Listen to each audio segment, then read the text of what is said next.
Let's talk about energy prices.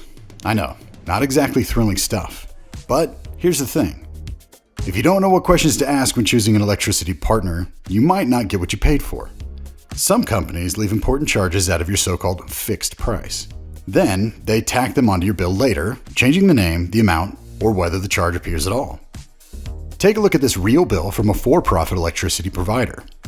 It's just from one electric meter from a city customer. At the top, it looks familiar. Same kind of account info you'd see on your TCAP bill.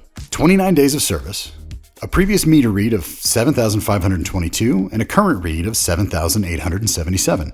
That means 355 kilowatt hours were used. So far, so good.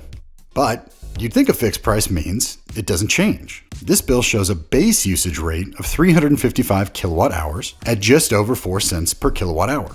That's their fixed energy rate. At first glance, TCAP's rate might look a little higher than this one.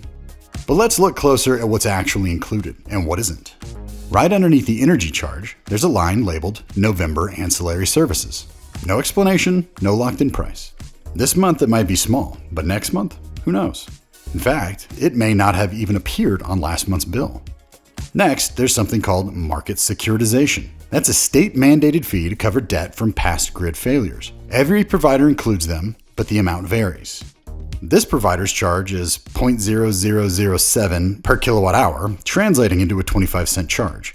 No big deal, right? Well, keep with me. Let's look at ERCOT ancillary service charges. These are other fees from the grid operator. This month, it's another 0.00042 per kilowatt hour. There's another 15 cents. So now your so-called fixed rate, it's not really fixed. It's 4.2 cents and climbing. One thing to note, delivery charges. The fees from your wires company are regulated by the state. Every provider passes these through at the same rate. You can't change them, nobody profits off them, they're simply part of the system. But then there's this storm recovery charge and recover tax credit. These aren't from the regulated tariff. They're provider added, and they're not always consistent. This just looks like another way to sneak in extra costs, pushing the real price closer to 4.36 cents per kilowatt hour. Keep in mind this is for a bill for 1 meter. Multiply this by dozens or even hundreds, and the dollars start to add up. The problem is these kind of add-on fees are often buried in the fine print. Some contracts literally say the supplier can raise prices or introduce new line items if market conditions change. So yeah, fixed doesn't always mean fixed, especially when the provider controls the fine print. With TCAP, it's different.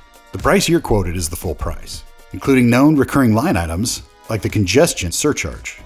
No surprises, no shell games, no gotchas. Just one honest, transparent price per kilowatt hour.